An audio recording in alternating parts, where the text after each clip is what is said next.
Waalaikumsalam warahmatullahi wabarakatuh. Waalaikumsalam. Bismillah, alhamdulillah, wassalatu wassalamu ala rasulillah.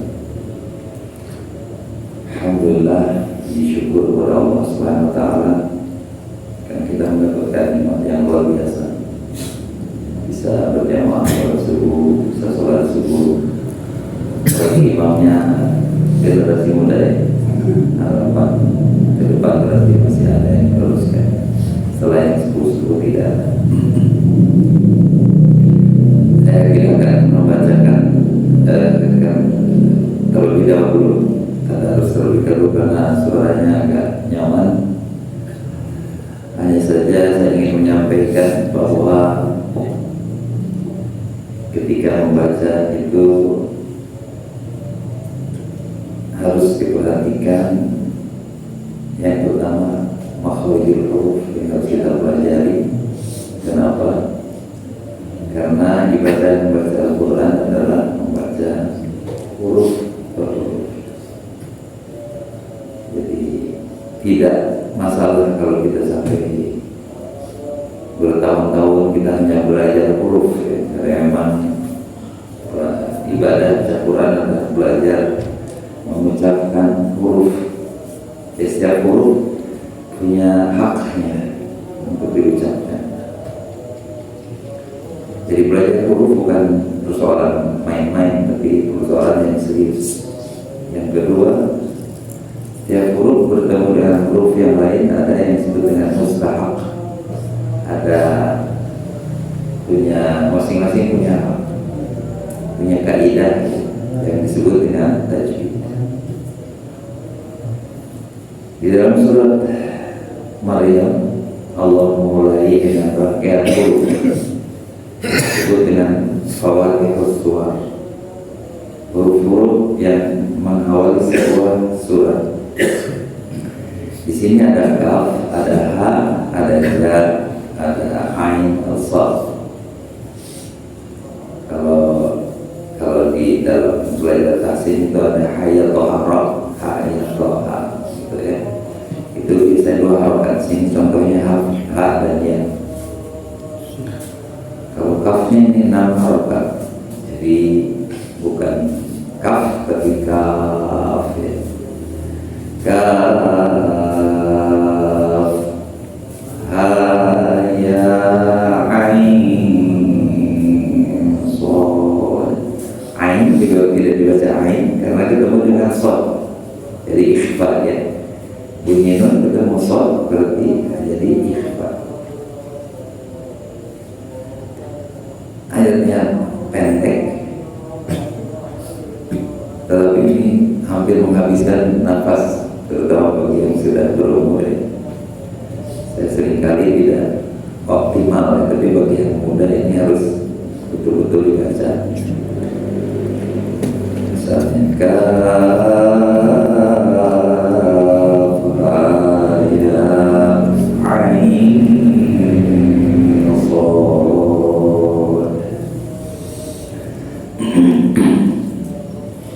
Menurut kebanyakan ulama lebih memilih tawakuf ya, berhenti tidak menerjemahkan, meskipun ada sebagian yang berusaha mencari-cari maknanya.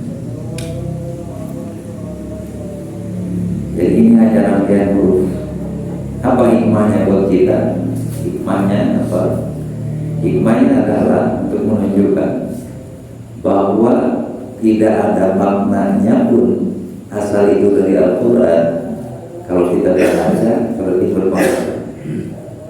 Alif lam mim itu kata Rasul bukan satu huruf, tapi alif satu huruf, lam satu huruf, mim satu huruf, yang masing-masing diberikan 10 kebaikan. Satu huruf kali 10. Jadi kalau kita istilahnya kalau ekstrimnya A'udzubillahi minasyaitonirrajim, alif lam mim, alif lam mim, terus saja. Itu sudah ibadah. Atau Yasin. Jadi hikmah buat kita adalah menunjukkan bahwa Al-Quran kalau dibaca dengan makhraj, dengan tajwid yang baik, walaupun tidak tahu artinya, itu berpahala. Bentuknya adalah ibadah atau sebagai ibadah kita. Seperti halnya kita tidak paham apa arti alif lam, apa arti yasin, apa arti kaf ya ain shad, ya. Jadi sekali lagi, sikap kita terhadap Al-Quran yang pertama adalah ibadah, yang kedua hidayah. Kalau dibaca paham atau tidak paham merupakan ibadah. Dan jangan nunggu lancar dulu, hebat dulu. Kapanpun apa yang kita mampu baca semampu. Saya masih belum lancar, nggak mau baca, salah. Baca saja, setelah itu baru istighfar, astagfirullahaladzim. Kita harus berendah hati juga, meskipun kita udah hebat, tapi mungkin hati atau sebagian apa yang kita baca salah. Maka setelah membaca Al-Quran, yang terbaik adalah istighfar. Karena istighfar itu ibarat kita punya apel ada busuk sedikit, kita buang yang busuknya, tinggal yang baiknya. Kita baca Quran ada salahnya, tetapi kita beristighfar dan Allah menghilangkan kesalahannya, yang tersisa adalah pahala. Baik, kita lanjutkan.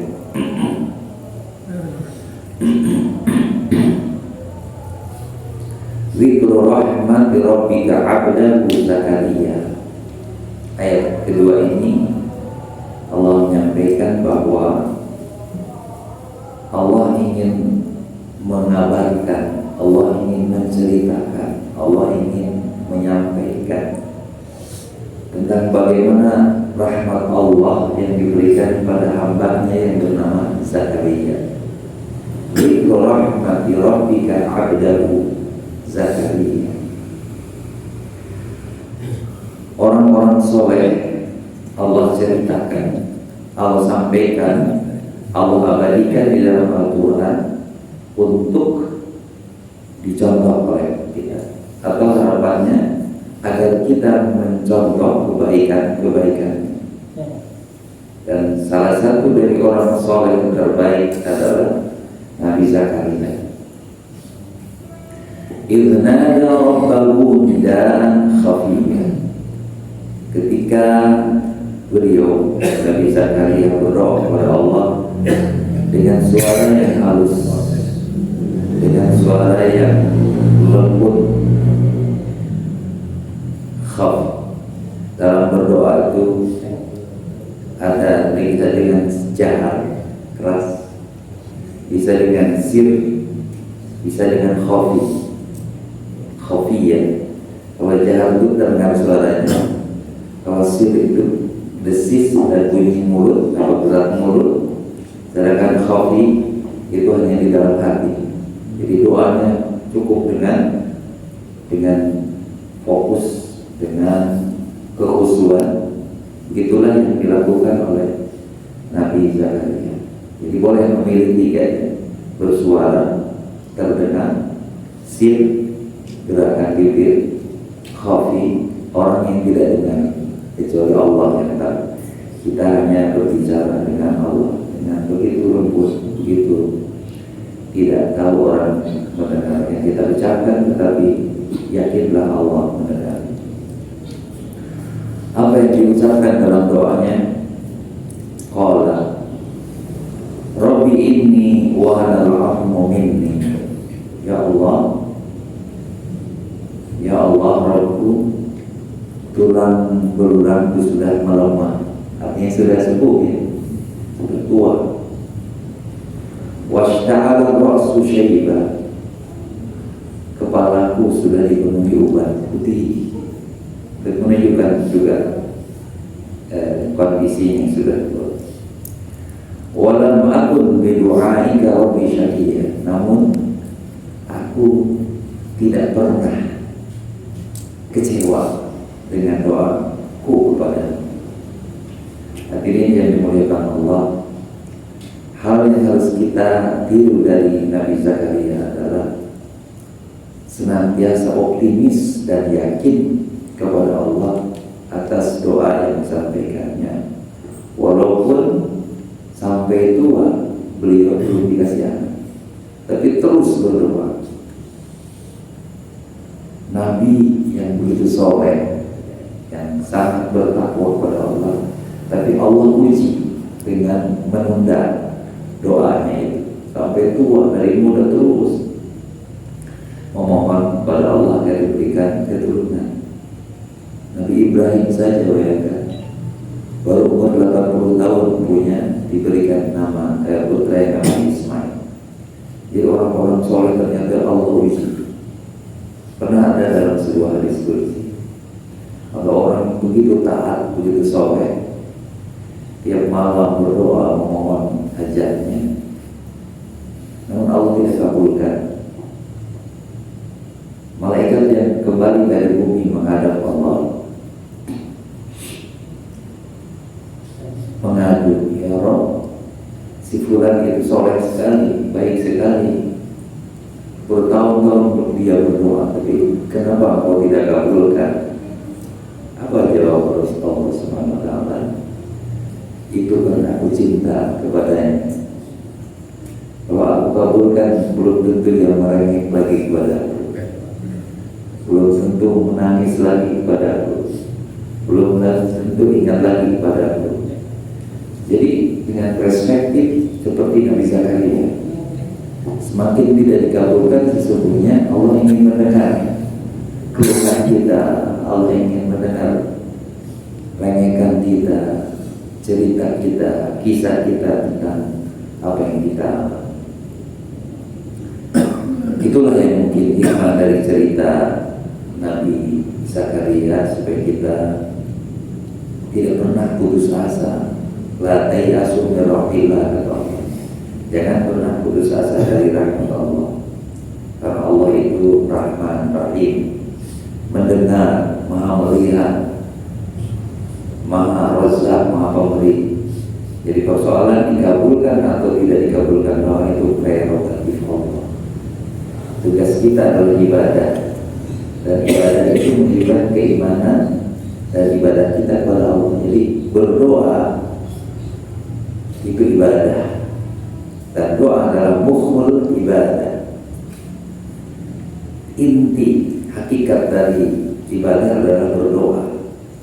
Jadi kalau kita berdoa, apapun doanya asal dengan kesungguhan, dan nggak usah ditunggu-tunggu kapan dikabulkan, karena dikabulkan, persoalan dikabulkan adalah urusan Allah. Urusan kita adalah berdoa. Bagian dari doanya yang selanjutnya adalah wa inni khiftul mawaliyah. Aku ini, ya Allah, mengkhawatirkan keturunanku miwarai, setelah aku tiada, setelah aku meninggal. Satu sisi dia khawatir tentang bagaimana yang melanjutkan dakwah setelah Nabi Zakaria meninggal. Di sisi lain dia mengeluhkan, jadi mengeluh, mengadu, menangis kepada Allah itu sesuatu yang diizinkan, dan Allah suka dengar nangis kita. Bahkan kalau kita nangis karena kita berzikir atau berdoa kepada Allah, apapun penyebabnya, itulah yang menyebabkan kita salah satu yang akan Allah lindungi nanti di akhirat. Warajulun dzakarallaha fi khaliyan fafadat aina. Orang yang berzikir, doa adalah zikir dengan dalam kesucian, kemudian mengalirlah, meneteslah hati. Tentu yang paling mudah kita meneteskan air mata ketika kita dapat kesulitan, dan itu juga Allah suka kalau kita menangisnya hanya kepada Allah. Kondisi yang dia keluhkan atau sampaikan kepada Allah, Allah tahu pasti, tapi sebagai hamba kita harus sampaikan. Kondisi apapun Allah tahu, tapi sebagai bentuk rintihan dan doa kita sampaikan. Seperti halnya doa Nabi Zakaria, ya Allah, kami mengkhawatirkan yang melanjutkan dakwahku sepeninggal aku, itu bahasa kitanya. Disisir sementara istriku akhirah, wa kanat imra'ati akhirah, istriku mandul, buktinya sudah nenek-nenek belum punya anak. Meskipun kondisinya tua, dari satu sisi Nabi Zakaria sudah sepuh, di sisi lain istrinya yang sudah sepuh mandul, tapi dia tetap masih beroptimis minta. Satu hal yang secara manusiawi mustahil. Mustahil kita orang miskin minta naik haji. Naik haji itu jutaan, puluhan juta, dan harus ngantri. Kayaknya nggak mungkin gitu.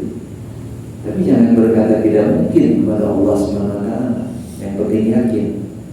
Nabi Zakaria dia sudah sepuh, istrinya sudah tua, mandul pula, tapi masih dia berharap, berdoa, wahabli min ladunka waliya, ya Allah, karuniakan padaku seorang anak.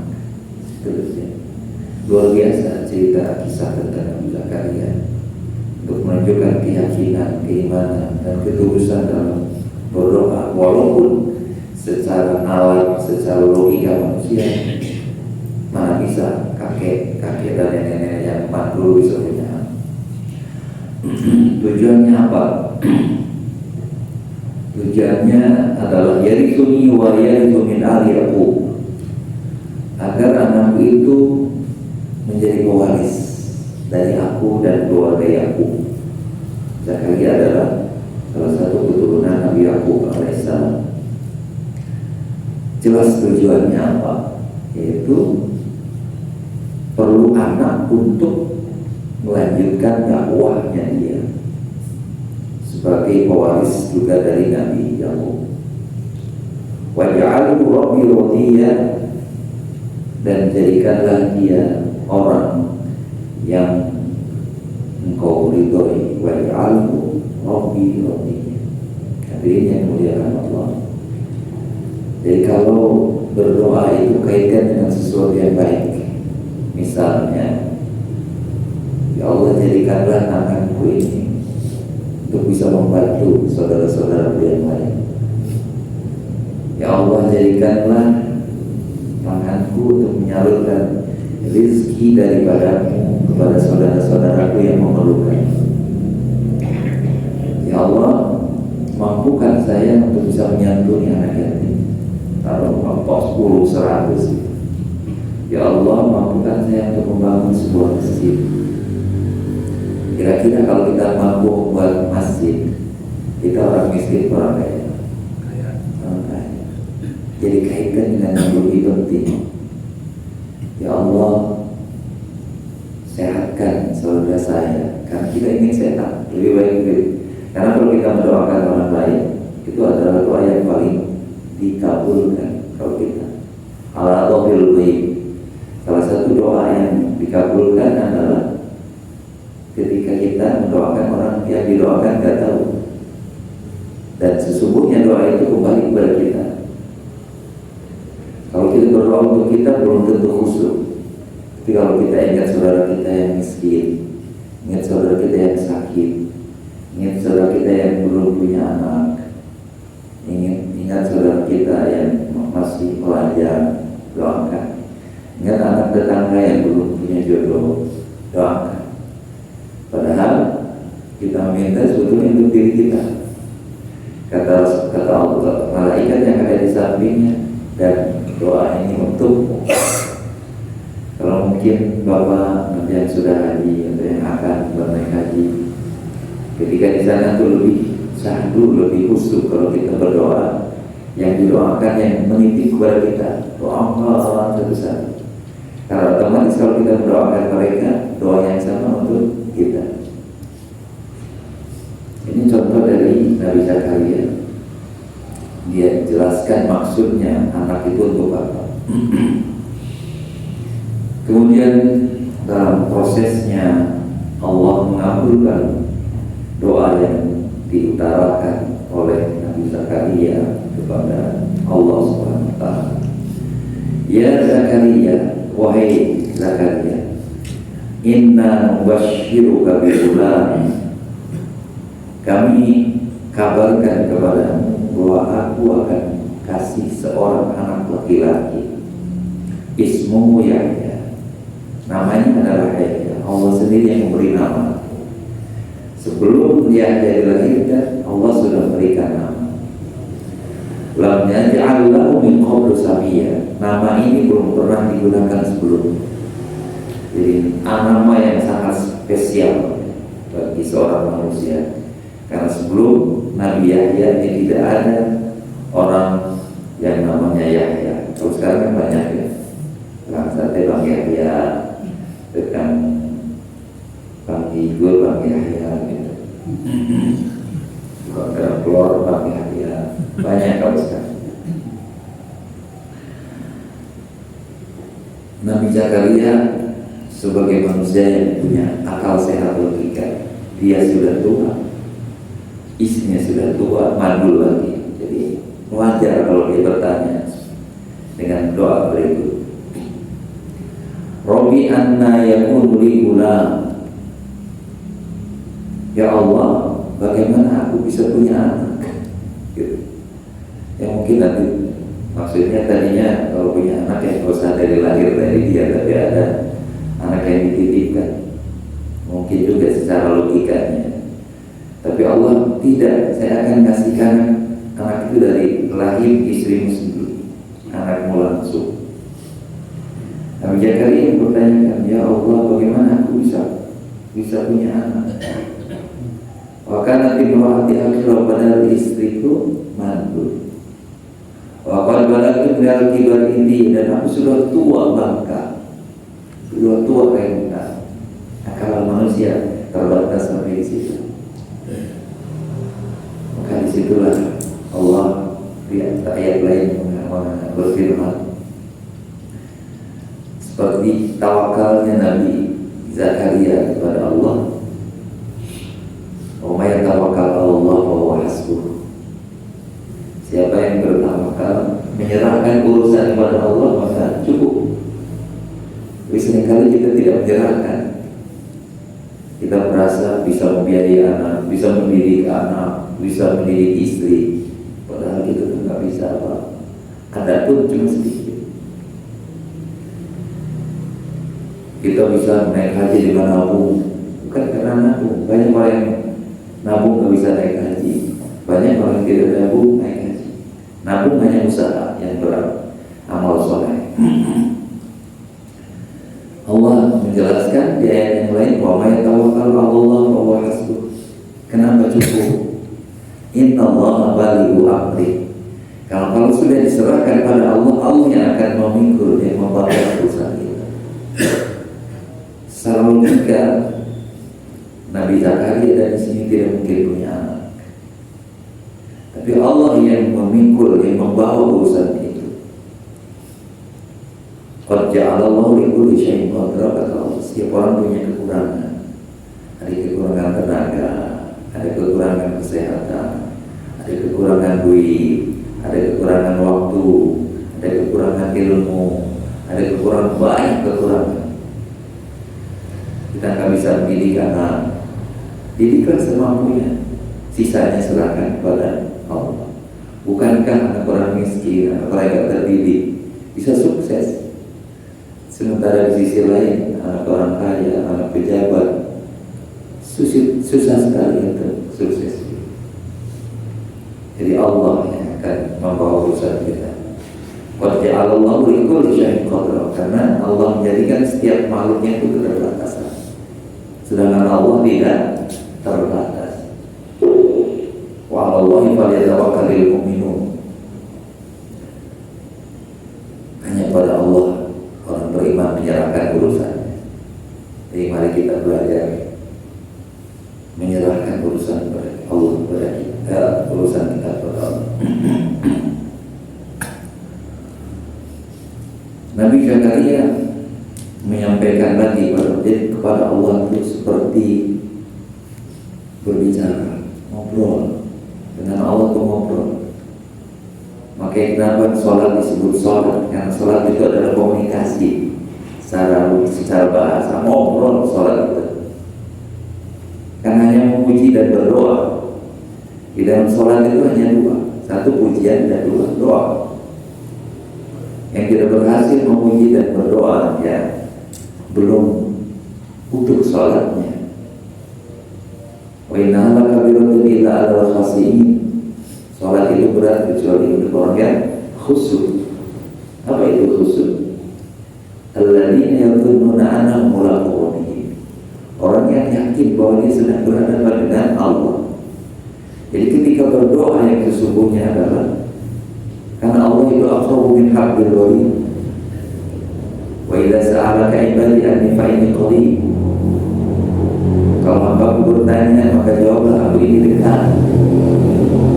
Dan dekat lebih dekat dari hati kita. Jadi kalau kita berdoa dengan hati saja, Allah mendengar dan tahu.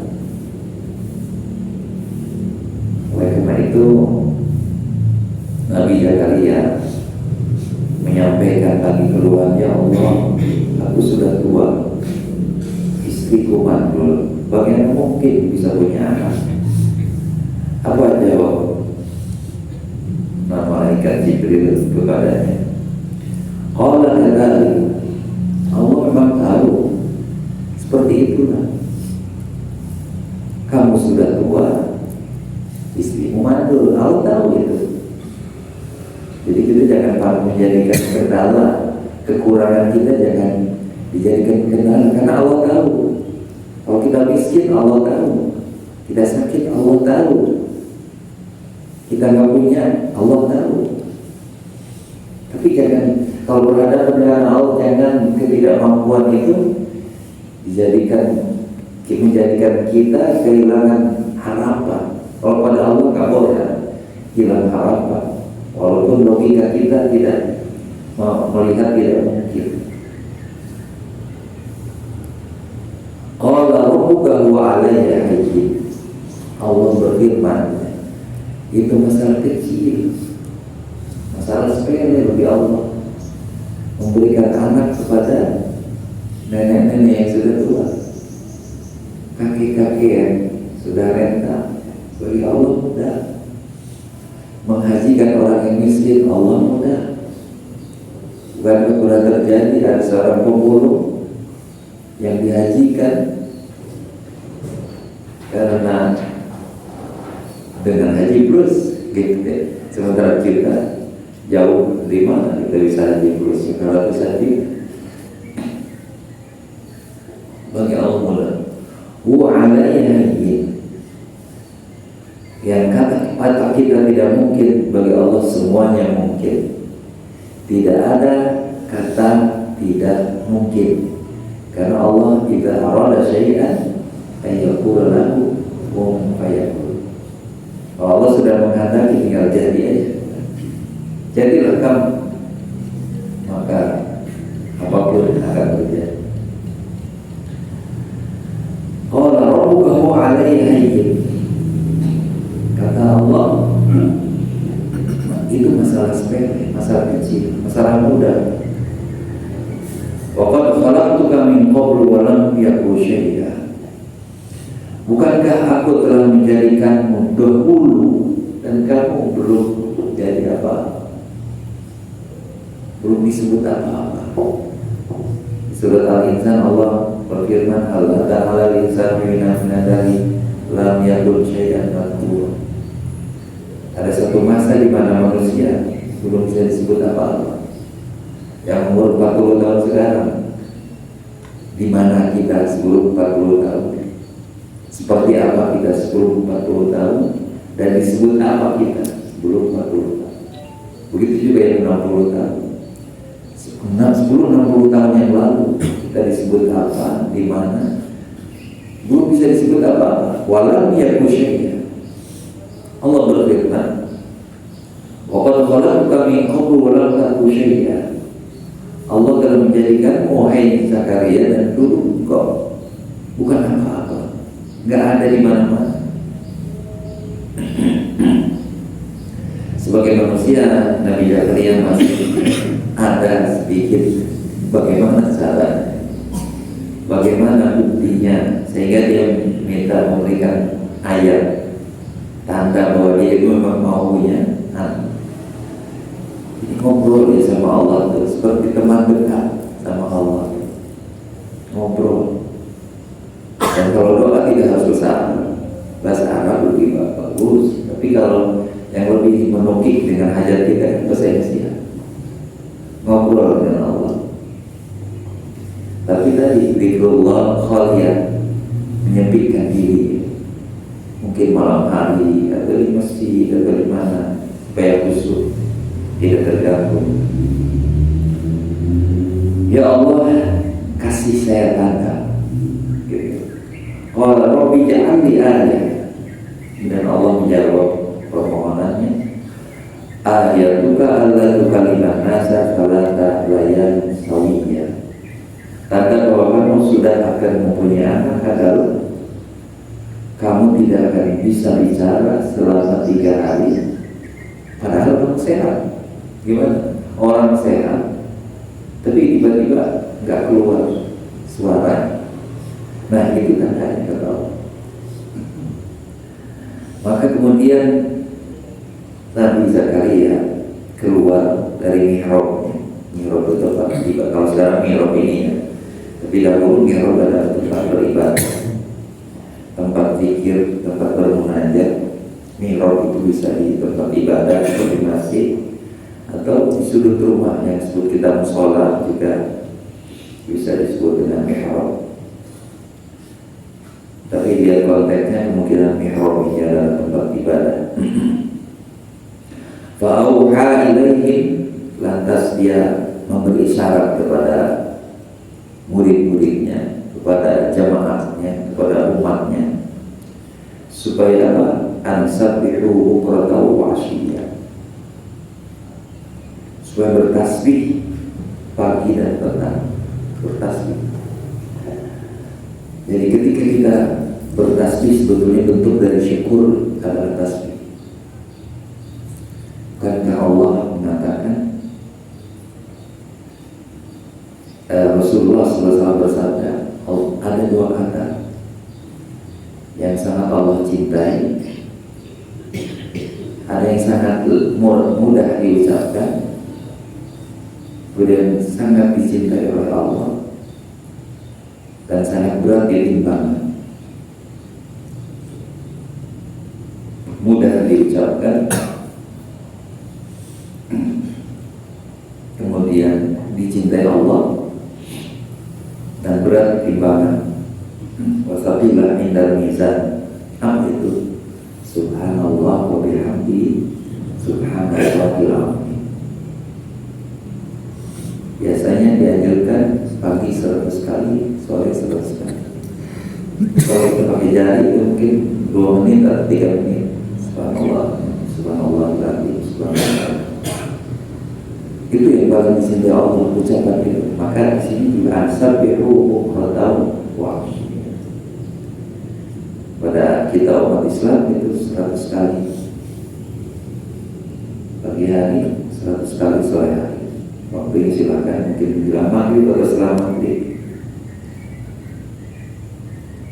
atau sebelum subuh dan setelah subuh. Ansabbihu bukratan wa asyiyya. Kemudian setelah Nabi bila diceritakan, karena Quran itu bukan buku cerita atau buku sejarah, tapi esensinya. Berikut Allah berfirman kepada Nabi Yahya setelah lahir, sudah besar mungkin.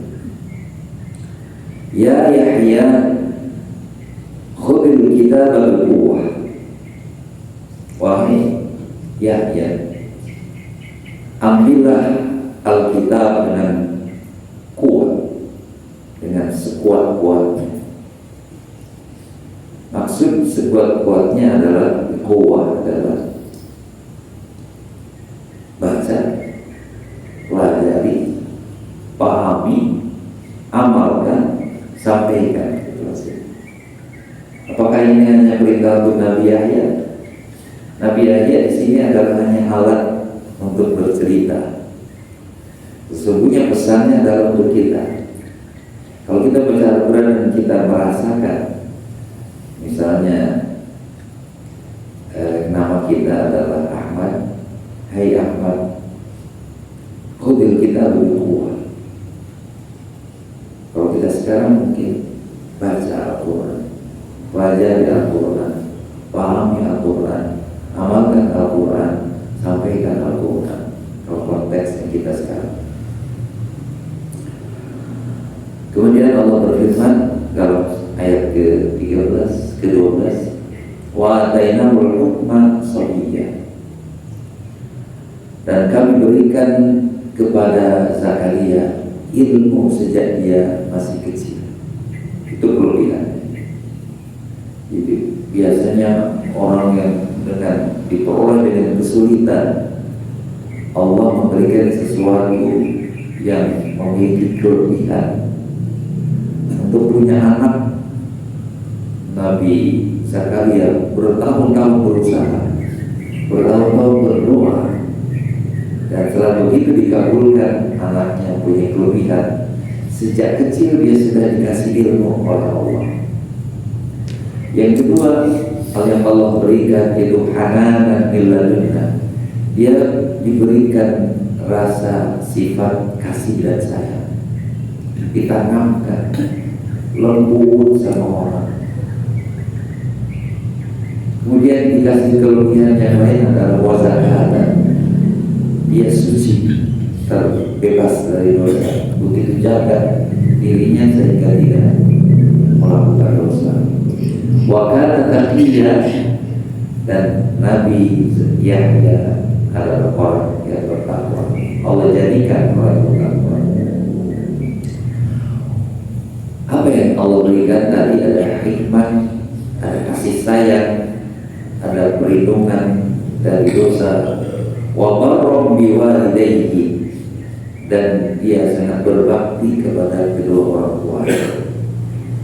Walam yakun jabbaran asiyyan, dan dia tidak menjadi manusia yang sombong dan melakukan kesalahan.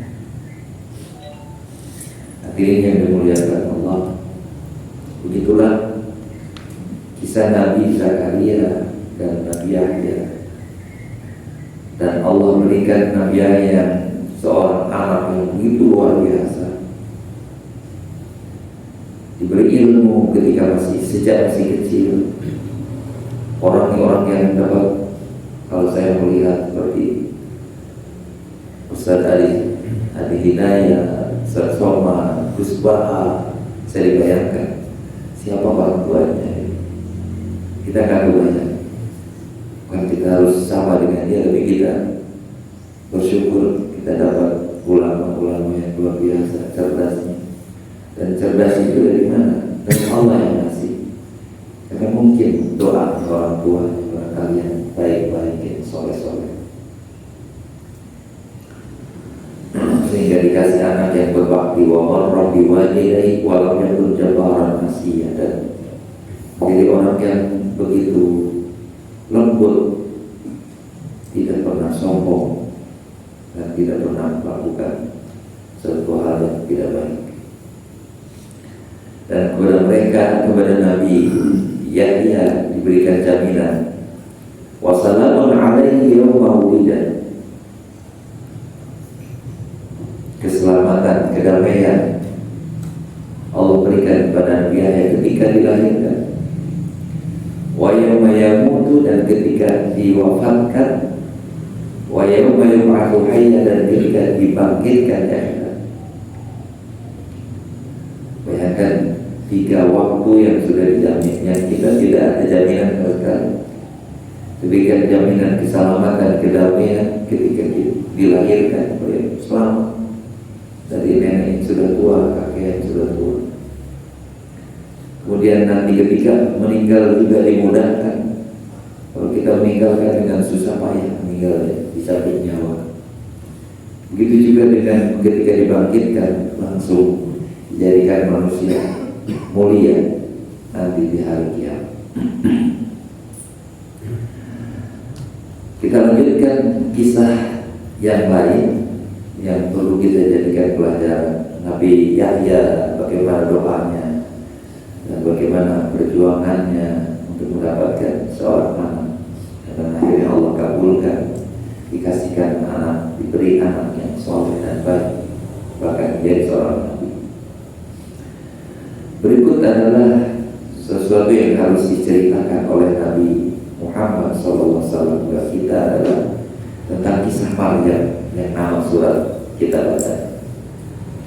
Wa qul bil kitabi Maryam, wahai Muhammad, ceritakan, sampaikan, kisahkan tentang Maryam yang ada di dalam Al-Quran.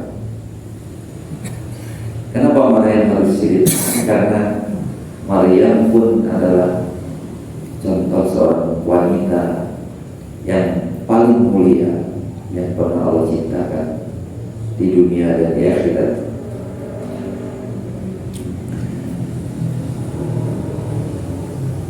Idin tabadat min ahliha makanan syarqiyyan.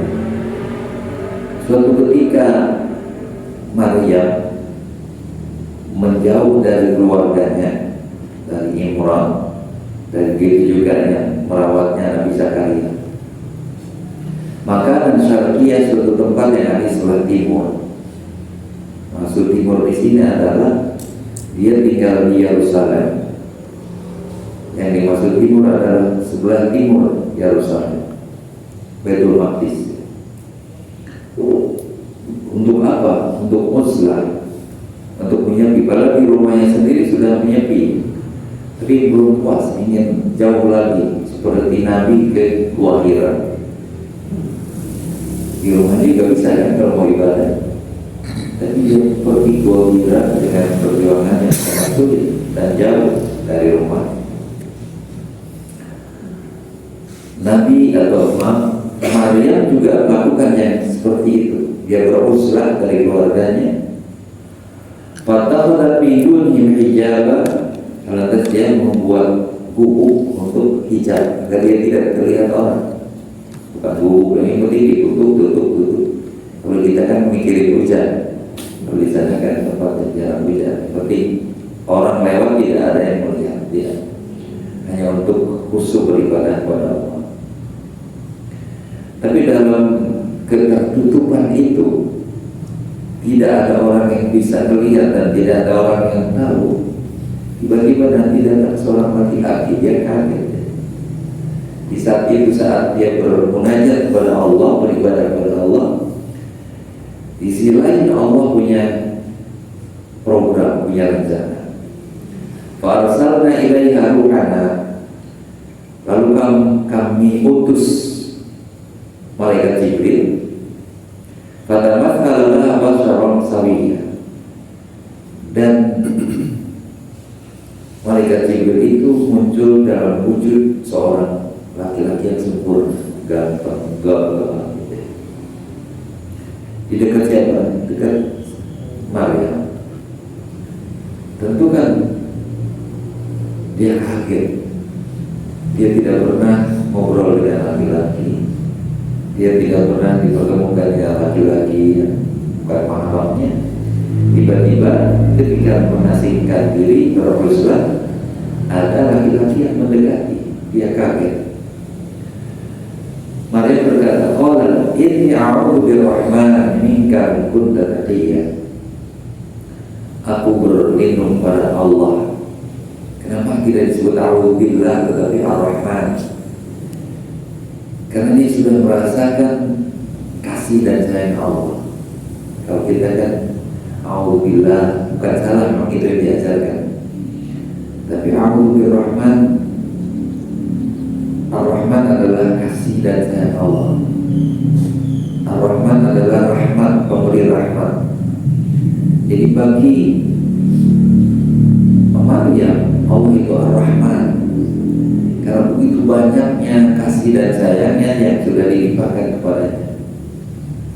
Kita juga seharusnya bisa merasakan, tapi seringkali kita tidak merasakan, sehingga kita tidak bersyukur karena kita tidak merasakan kita disayangi oleh Allah. Seringkali tidak merasa. Bukankah kita sudah dikasih mata? Coba kita mata kita. Pernah kita disayangi Allah? Padahal kita punya jantung, Coba kalau jantung berhenti. Pernah kita merasa disayang Allah, padahal kita punya paru-paru, ada yang nggak bisa bernafas. Pernah kita merasa disayang Allah, di tubuh kita ada ginjal yang terus 24 jam sepanjang umur kita mencuci darah. Jantung yang sepanjang umur kita memompahkan darah, sistolik dan diastolik. Bagaimana Allah melengkapi tubuh kita? Kita itu kaya tanpa apa-apa pun. Kalau Allah sudah berikan kita tubuh, kita adalah orang kaya. Kita dikasih rezeki, kita dikasih istri, kita dikasih anak. Allah sayang sama kita. Ibarat anak ya. Kita udah kasih segala-galanya, tapi anak masih merasa tidak disayangi oleh orang tuanya. Pernah nggak rasa gitu? Udah dari A sampai Z kita kasih sama anak, tapi anak masih saya nggak dikasih apa, saya nggak disayang oleh orang tua. Seperti itulah kita juga mungkin kepada Allah. Allah sudah kasih segalanya kepada kita, tapi kita masih tetap aja bandel. Disuruh sholat enggak, suruh puasa enggak, dilarang sesuatu malah dilarang. Tapi Allah suka kepada kita tetap asal kita bertaubat.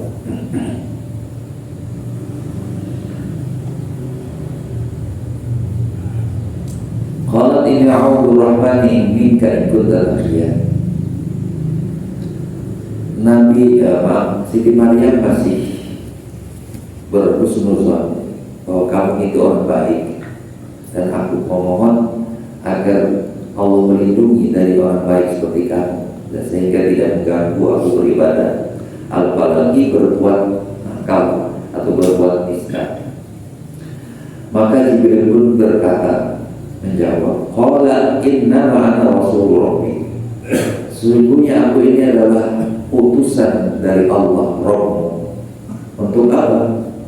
Li'ahaba laki ulaman sakiyya, untuk memberi kamu seorang anak yang suci, seorang anak laki-laki yang suci. Kalau Nabi Zakaria dan istrinya sudah tua dan tidak mungkin punya anak, tapi ini kuasa Allah kepada wanita suci. Allah kasih anak tanpa ada surat, tanpa ada apa. Ini untuk menunjukkan ayat bukti kekuasaan Allah. Qalat Nabi Maryam Maryam menjawab, ana yakunu li gulam, bagaimana saya punya anak? Walam yamsasni bashar, padahal belum nikah, belum berhubungan dengan laki-laki. Walam aku bagi, dan aku bukan wanita yang nakal. Satu, belum nikah, belum berhubungan dengan laki-laki karena pernikahan, dan aku bukan wanita yang nakal. Bagaimana aku bisa punya anak? Laki-laki belum nikah tidak, manusia berkata, kalau belum nikah tidak mungkin punya anak. Seperti halnya Zakaria nanti, bagaimana orang tua bangka renta punya anak? Maria juga begitu. Bagaimana saya gadis yang belum pernah menikah dan bukan wanita nakal, aku bisa punya anak? Kemudian Allah, malaikat Jibril menjelaskan, qala adzalik. Ya seperti itulah, Allah tahu kamu itu wanita yang suci, wanita yang baik, dan belum pernah nikah, belum juga wanita nakal, tapi Allah mau kasih seorang anak. Qala rabbuka wa rabbuki wa alayya hayyin. Bagi Allah itu masalah mudah, masalah kecil, masalah sepele. Jadi gak perlu pakai logika kalau berhadapan dengan Allah. Jadi kalau berdoa kepada Allah gak perlu pakai logika ya. Bagaimana kalau kita orang biasa terus minta, ya Allah mampukan saya membangun misalnya rumah yang bagus sekali, padahal kita gak punya uang. Ya gak apa-apa, karena mempunyai milik rumah adalah hal yang logis. Yang gak logis adalah kita gak punya uang, tapi pengen punya rumah yang bagus.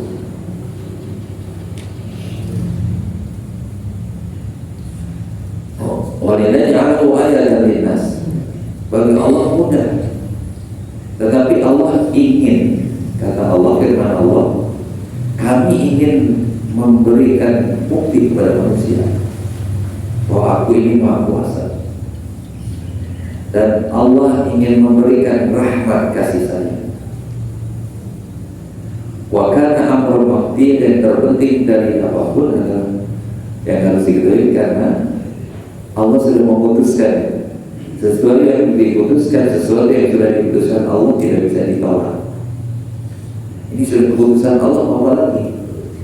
Memberikan anak kepada sudah Allah, keputusan Allah, bukan keputusan kita. Bukan keinginan kamu Maryam, dan bukan keinginan saya, kata Jibril. Ini sudah keputusan Allah.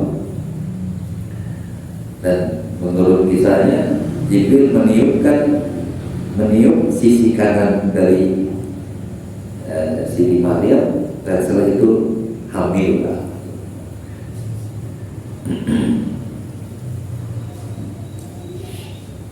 Karena dia sudah hamil, maka dia khawatir untuk tinggal sebelah timur, kan masih dekat, terjangkau orang lalu lalang, orang yang ada di Baitul Maqdis, Yerusalem.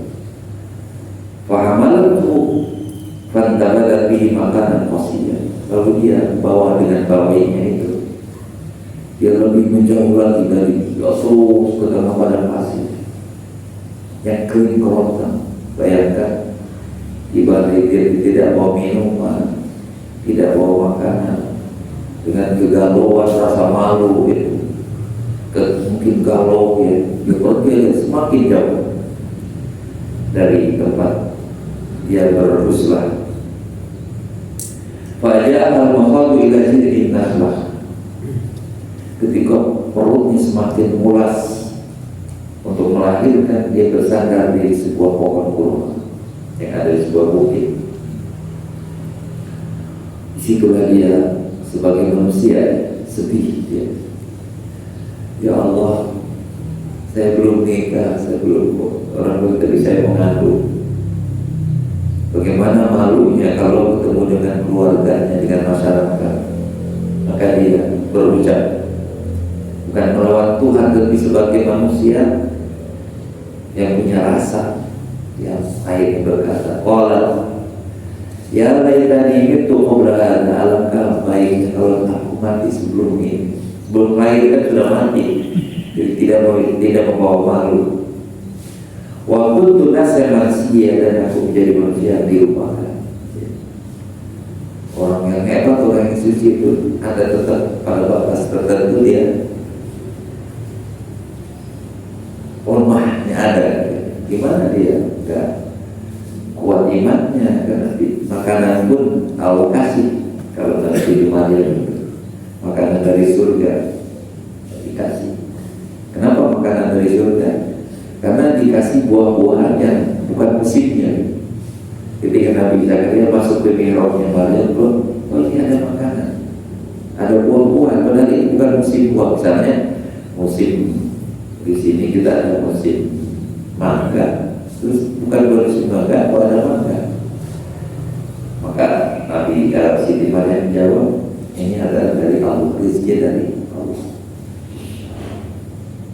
Dia adalah wanita yang sangat kuat imannya, tetapi tetap saja pada sebagai manusia dia tidak ingin hidupnya malu. Ya Allah, alangkah baiknya kalau aku ini mati sebelum melahirkan, dan maka aku jadi manusia yang dilupakan. Panada minta dia, maka dia dari di bukit, dari arah bawah, Jibril memanggil dia. Allah tahzani, kau jangan sedih. Ya sebagaimana coba, gak ada makanan, gak ada minuman, menderita kesakitan karena ingin melahirkan, di rumah aja bisa orang teriak-teriak. Ada suaminya, ada ibunya, masih teriak-teriak. Di sini tempat yang sunyi, di gurun pasir, nggak ada yang bisa bantu dengan sakit, dengan lemah, air nggak ada, makanan nggak ada. Jibril mengatakan, jangan sedih wahai Maryam. Qad ja'ala rabbuki tahta kisariya. Allah sudah menjadikan solokan, ya, saluran air di bawah. Lihat, ada air mengalir. Luar biasa. Jadi Allah itu gak ada yang mustahil. Di gurun pasir, di bukit, tiba-tiba ada air mengalir. Mustahil secara akal sehat. Seperti di Mekah yang pernah tidak air, tapi disuruh di kaki Nabi Ismail disuruh keluar air. Seperti itu. Jadi berhadapan dengan Allah, gak usah bakal logika, karena Allah bisa melakukan apapun sesuai dengan iradah kehendak. Wa huzi ilaiki bi jid'in nakhlah, dan goyangkan goyangkan apa namanya ya, kalau bahasa Sunda saya ingat, bahasa Indonesia apa ya, goyangkan, gerakan pokok pangkal pohon kurma, maka usakit alaika rutuban janiyah, maka akan berjatuhan kurma yang masih segar. Kalau kita kan masih udah kering, udah dikasih gula kalau sampai sini. Tapi kalau kerutok itu masih segar, matang, tapi sudah bisa dimakan. Dan karena ini makanan dengan minuman dan makanan itu menjadi syukur luar biasa kekuatan, bukan sekedar mengenyangkan, tapi buat dia segar dan sehat. Kemudian Jibril berkata, "Fakuli washrobi wa qri aina." Makan dan minumlah dan berbahagialah. Kalau diucapkan itu, badannya segar, tidak haus, kuat lagi untuk berdiri dan bangun, kuat dengan menggendong anaknya lagi, dan berbahagialah. Yang tadinya sedih, yang tadinya masih mempertanyakan kenapa aku mesti hamil, tiba-tiba menjadi bahagia. Begitulah Allah bisa mengubah dari situasi yang sedih, menderita, berubah menjadi bahagia. Anak masih ada, gak hilang kan? Kalau orang ini bisa aib, dia akan aib, bisa hilang aib. Tapi kalau Allah kasih kebahagiaan pada diri, berubah menjadi ceria. Yang tadinya Maryam yang sedih berubah menjadi Maryam yang sangat ceria. Kemudian Jibril berkata lagi, wa imma tawina minal bashar wa annal bashari ahada. Kalau engkau nanti bertemu dengan seseorang, wa quli inni nadartu lirrahmani shawma, katakanlah aku sedang nazar untuk berpuasa. Dulu salah satu ibadah syariatnya Nabi Zakaria, tidak berbicara itu bisa dianggap sebagai ibadah. Misalnya saya hari ini gak mau bicara, itu ibadah. Nah kalau sekarang kan puasanya menahan makanan. Tapi kalau dulu seperti diajarkan dari oleh Allah supaya tidak bisa berbicara, maka jadikan syariat tidak bisa berbicara itu sebagai ibadah, tidak berbicara sebagai ibadah. Falan uqallimal yawma insiyan, dan aku hari ini tidak akan berbicara dengan siapapun. Kemudian fa'al bi qauma tahmilu, kemudian dia membawa anaknya pulang ke tengah-tengah keluarganya, ke tengah-tengah kaumnya. Dan tentu saja kaumnya kaget semuanya. Gimana gak kaget? Tahu dari awal, dari kecil sampai besar, Maryam itu orang yang soleh, orang yang baik. Tiba-tiba setelah muslah dan membawa seorang anak, gempar pasti, sekotak gempar. Sehingga mereka mengatakan, ya Maryam, laqad ji'ti syai'an fariya. Hei Maryam, kau telah melakukan sesuatu yang nista. Tadi dianggap soleh, jadi tiba-tiba bawa anak. Dan secara logika namanya anak itu hasil hubungan. Itulah karena orang juga tahu Maryam belum nikah. Fa'asyarat ilaihi, ya ukhta Harun, wahai saudara perempuan Harun, kakaknya anaknya dia Harun. Jadi Imran punya anak Harun, Maryam. Maka abuki merasau, bapakmu bukan orang buruk, kata orang-orang masyarakat. Wa maka ummuki baghiya, dan ibumu juga bukan orang nakal. Kamu kenapa jadi orang nakal gitu? Jadi masih penilaiannya negatif. Fa'asyara ilaihi, maka Maryam kalau tidak berbicara ya ini hanya saja mungkin itu pakai isyarat menunjuk kepada anaknya yang sedang digendong. Maka mereka juga yang masih pakai akal masyarakat, kaifa nukallimu man kana fil mahdi sabiyya. Mereka berkata, bagaimana kami bisa berbicara dengan seorang bayi yang masih dalam gendongan, dia baru lahir sehari dua hari. Lagi-lagi mereka bukan salah, karena akal kita terbatas seperti ini. Tapi tiba-tiba anak Isa kecil ini menjawab, qala inni Abdullah, aku hamba Allah. Atanya kita, aku diberi kitab oleh Allah, kitab Injil. Wa ja'alani nabiyya, dan Allah menjadikanku sebagai seorang nabi. Wa ja'alani mubarakan aina kuntu, dan Allah menjadikan kami diberkahi dimanapun berada. Nabi Isa kelebihannya adalah dia diberkati dimanapun dia. Ada orang sakit bisa sembuh, ada orang mati bisa hidup lagi. Singkat kata, dimanapun dia, kelebihannya Nabi Isa adalah Allah berkati, Allah kasih apa yang dia inginkan. Tapi orang menafsirkan lain, kalau gitu dia Tuhan, karena bisa menghidupkan orang mati, bisa menyembuhkan orang sakit. Padahal itu karena keberkatan yang Allah berikan kepadanya. Wa usani bis sholati wa zakati ma dumtu hayya, dan Allah memerintahkanku untuk melakukan sholat dan mengeluarkan zakat selama aku hidup.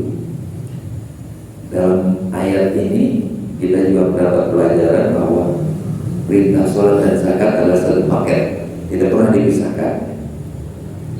Sholat dan zakat adalah, tidak mungkin sholatnya benar kalau nggak zakat, dan tidak mungkin bisa zakat kalau sholatnya nggak benar. Jadi saya melengkapi, kalau sholatnya benar pasti bayar zakat, kalau zakatnya keluarkan pasti sholatnya benar. Dan di Al-Quran juga selalu dikaitkan aqimus shalah wa atuz zakat, dan ternyata itu adalah syariat untuk nabi-nabi sebelum. Kemudian Allah berikan juga kepada Nabi Isa, wa barra bi walidati, dan aku dijadikan anak yang berbakti pada ibuku, walam yaj'alni jabbaran syaqiyya, dan aku tidak dijadikan manusia yang sombong dan berbuat dosa. Kemudian seperti Nabi Yahya, wassalamu alayya, Allah memberikan kedamaian, keselamatanku. Yauma wulidtu, ketika aku dilahirkan, wa yauma amutu, dan ketika aku mati, wa yauma ub'atsu hayya, dan ketika aku dibangkitkan nanti di hari akhirat. Dzalika Isa bin Maryam, itulah Isa putra Maryam. Qala al-haqqu alladzi fihi yamtarun, dia mengatakan perkataan yang benar dari tadi, apa? Ini Abdullah dan kita wajah Nabiya, wajah ibarat ilmu kuntu usul bisalah zakat, wa barak bi walidati wa lam yaj'al jabbaran shaqiyya, wassalamu yawma alayya yawma wulidtu wa yawma ub'atsu. Dia betul mengatakan sesuatu yang hak, yang benar, walaupun dia masih bayi. Tetapi banyak masyarakat yang mendengar meragukan, bagaimana anak istri bisa ngomong, apalagi omongannya tinggi banget ya. Alladzi fihi yamtarun. Kemudian masih kita akan selesaikan tentang Maryam ini sebagai penutup. Maka dalillahi ayat kita minumnya waladhi subhan. Ini Allah kenapa ceritakan Maryam, karena ingin di dalam Al-Quran, karena Allah ingin membersihkan dari kemusyrikan yang dilakukan oleh orang-orang pasca atau sepeninggalnya Nabi Isa AS yang ada sampai sekarang. Allah memberikan, mendeklar ya, Allah memberikan pernyataan, maka lillahi ayattakhidha min waladin subhanahu. Maka lillahi ayattakhidha min walad. Tidak mungkin Allah punya anak. Tidak mungkin Allah menjadikan seseorang menjadi anak. Subhanahu, Maha Suci Allah. Itu terlalu rendah. Manusia yang punya anak itu, Allah bukan manusia. Itu Allah Maha Suci. Punya anak itu sifatnya manusia. Yang perlu diketahui adalah idza qada amran, jika Allah sudah menetapkan sesuatu, fa inna ma yaqulu lahu kun fayakun. Ya tinggal berfirman aja, tinggal perintah aja, jadi cukup. Allah tidak perlu melalui asbab yang rumit. Allah bisa langsung membuktikan sesuatu tanpa sebab. Sebabnya manusia kan ada suami istri, kemudian mengandung lahir. Jadi Allah bisa memotong sebab itu langsung dengan memberikan anak kepada yatimnya. Wa inna Allah Rabbi wa Rabbukum. Ini ucapan Nabi Isa kepada Nabi Isa yang sudah tidak didengar oleh sebagian umat manusia pada masa sekarang. Nabi Isa berkata, Inna Allah Rabbi wa Rabbukum. Allah itu adalah Rabbu, Tuhanku dan Tuhan kalian. Fa'buduhu, beribadah kepada Allah. Dan di Injil itu ada. Cuma disalah artikan kalau kita baca para pastor-pastor yang menjadi muslim, mereka bisa menjelaskan. Hadza siratul mustaqim, inilah jalan yang lurus. Setiap sholat kita mengucapkan ihdinas siratal mustaqim. Apa jalan yang lurus itu? Jalan yang lurus adalah beribadah yang ikhlas karena Allah, hanya kepada Allah, itu jalan yang lurus. Jadi ihdinas siratal mustaqim, kita bimbingan, kita berikan kemampuan untuk bisa beribadah kepada Allah dengan sesungguhnya. Fakhtalafa al-ahzabu min ba'di min baini. Kemudian orang-orang berbeda pendapat. Ada yang mengatakan Nabi Musa nabi, ada yang mengatakan anak Tuhan, ada yang mengatakan salah satu dari Tuhan, dan terus berbeda macam-macam. Tapi Allah katakan, Allah declare pendapat-pendapat itu. Fawailul lil ladzina kafaru. Celaka orang yang kafir yang menganggap Nabi Isa sebagai Tuhan, sebagai anak Tuhan. Mimma syadiru min al-din, nanti di akhirat mereka akan rugi, akan celaka. Nanti di akhirat asmi' bihi wa absir, pendengaran mereka sangat tajam, penglihatan sangat tajam. Untuk apa? Bisa melihat neraka, bisa melihat surga. Karena kita bisa melihat neraka, kita nggak bisa melihat surga. Tapi di akhirat nanti kita akan dibukakan mata, sehingga asmi bihi wa absir, pendengaran mereka sangat terang, penglihatan mereka sangat terang. Yauma yatunana, ketika mereka menghadap aku untuk dihisab, menghadap kami, kata Allahnya. Lakin zalimuna al-yawma fi dhalalin mubin. Tetapi orang yang zalim, orang yang menganggap Nabi Isa sebagai anak Tuhan, menganggap Nabi Isa sebagai salah satu dari Tuhan, itu orang yang zalim. Mereka itu fi dhalalin mubin, dhalal sesat. Kalau dhalal itu apa? Dhalal itu beda dengan siratal mustaqim. Siratal mustaqim tujuannya di surga, tapi dhalal itu tujuannya ke neraka. Jadi jelas jalannya menuju neraka, arahnya. Jadi kalau orang yang menganggap Isa Tuhan pasti masuk neraka. Jadi yakin, harusnya yakin. Innal ladzina kafaru, sesungguhnya orang kafir, min ahlil kitab, dari ahlul kitab Yahudi dan Nasrani, wal musyrikin, dan orang musyrik. Orang musyrik itu selain itu Hindu, Buddha, apapun. Fi nari jahannam khalidina fiha. Mereka itu masuk neraka jahanam, kekal di dalamnya. Ulaika hum syarrul bariyah. Di dunia boleh mulia, di akhirat dia adalah seburuk-buruk makhluk.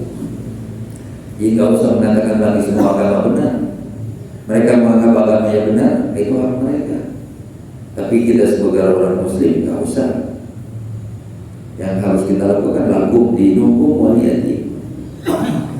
Kami akui keberadaan agama kalian dan dihormati, tapi bukan harus baca sholawat di dalam gereja, bukan harus mengikuti wahyat di dalam gereja. Kita cukup menghargai mereka untuk bebas beragama sesuai dengan keyakinan. Itu baru lakum dinukum waliyati. Kemudian masih berkaitan wa anzirhum yawmal hasrati idza yudkhulu al-nar. Dan Nabi Muhammad SAW diperintahkan untuk mengingatkan hati-hati yang masih menganggap Isa sebagai Allah, sebagai Tuhan, sebagai anak Tuhan. Terus ingatkan bagaimana bahayanya nanti di hari akhirat, di hari ketika Allah memutuskan kamu masuk neraka, kamu masuk surga. Ingatkan mereka. Tugasnya karena Rasul adalah mengingatkan, karena ini semua pada masa Nabi sampai akhir zaman adalah umatnya. Tugasnya Nabi Muhammad adalah mengingatkan umatnya tentang bagaimana nanti keputusan Allah di hari akhirat. Wa hum fi ghaflah. Sementara sekarang dia lalai gak memperdulikan lagi Al-Quran atau kebenaran yang sesungguhnya. Wa hum la yu'minun, dan mereka tidak percaya bahwa Nabi Isa adalah nabinya Allah. Masih sedikit lagi, satu ayat lagi. Inna nahnu narithul arda wa man 'alaiha wa ilaina yurja'un. Kami adalah yang mewarisi bumi dan apa yang ada di atasnya, dan kepada kami mereka semua akan dikembalikan. Maksudnya adalah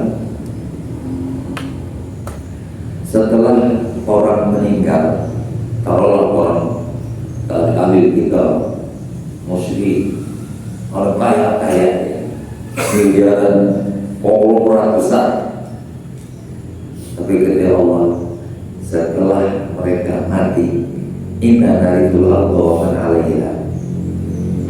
Kami yang memiliki, dikembalikan lagi kekayaan itu pada, apalagi dengan hari kiamat, bahkan ada yang dibawa.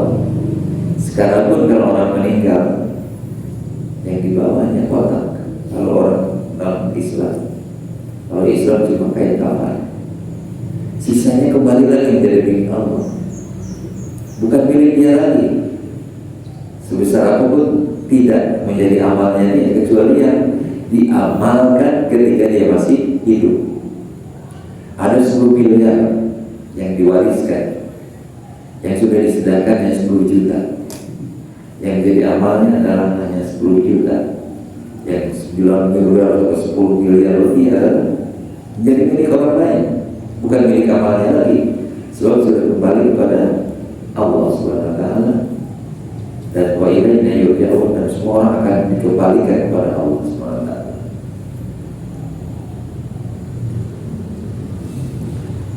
Ada di satu ayat sebagai penutup, wa qalu ayya dhalala fil ardi.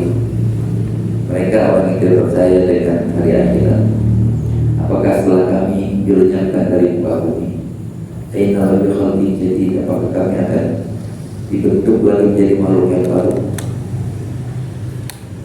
Kemudian Allah berkata, inna Allah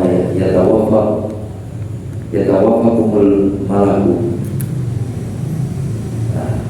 Jadi mungkin artinya saja daripada salah Al-Qurannya, Allah mewakilkan meluruh malaikat maut untuk mencabut nyawa, kemudian dikembalikan kepada Allah. Dan setelah meninggal, maka semua yang kita usahakan, perjuangkan, banting tulang, memeras keringat, siang malam, semua akan ditinggalkan. Maka yang di sisa yang diinginkan ketika orang meninggal, kasih aku sebentar. Untuk apa? Untuk bersedekah. Karena kalian dibawa-bawa ke dalam kubur. Apa itu? Apa? Gas. Karena sebagai penutup pada hari ini adalah ayat ini kebetulan ya. Ketika seseorang mati, maka yang kekayaan yang tadi sudah diperjuangkan banting tulang memeras keringat kembali kepada Allah. Nggak ada hak dia lagi. Cara haknya Allah tadi dikasih ke orang berikutnya dan tidak menjadi amalnya dia lagi. Yang dia bawa hanyalah yang pernah dia amalkan, yang pernah dia sedekahkan. Maka penyesalan terbesar dan keinginan terbesar dari seorang mati ingin hidupkan. Saya mau sedekahkan itu mobil, tapi kalau disedekahkan jadi wabah itu solihah. Saya ingin sedekahkan rumah saya. Kalau disedekahkan akan dibayar dia bawa sampai akhirat. Dia ingin wakafkan itu. Karena kalau diwakafkan akan dia bawa. Coba bayangkan kita banyak uang, miliaran, triliunan, begitu meninggal jadi orang miskin, paling miskin di dunia. Padahal kalau disedekahkan ada 1 miliar, jadi yang bawa ke akhirat dia 1 miliar itu. Oleh karena itu, betul ketika orang meninggal itu hanya minta izin, ya Allah beri kami waktu sebentar untuk bersedekah. Tapi Allah tidak kasih waktu. Nah, tidak bisa dimajukan, tidak bisa dimundurkan. Kebetulan ini ayat yang terakhir yang sangat indah menurut saya, bahwa kita jadi tahu kalau kita meninggal dulu, semua apa yang kita miliki adalah kembali kepada Allah. Dan yang kita sebagai al-baqiyatus sholihat khairun inda rabbika, bagi al-baqiyatus sholihat adalah amal soleh kita. Dan apa yang sudah kita sedekahkan dan infakkan dari harta dan kekayaan kita. Mungkin itu. Subhanallah wa bihamdika asyhadu an la ilaha illa anta astaghfiruka wa atubu ilaik. Terima kasih. Assalamualaikum warahmatullahi wabarakatuh.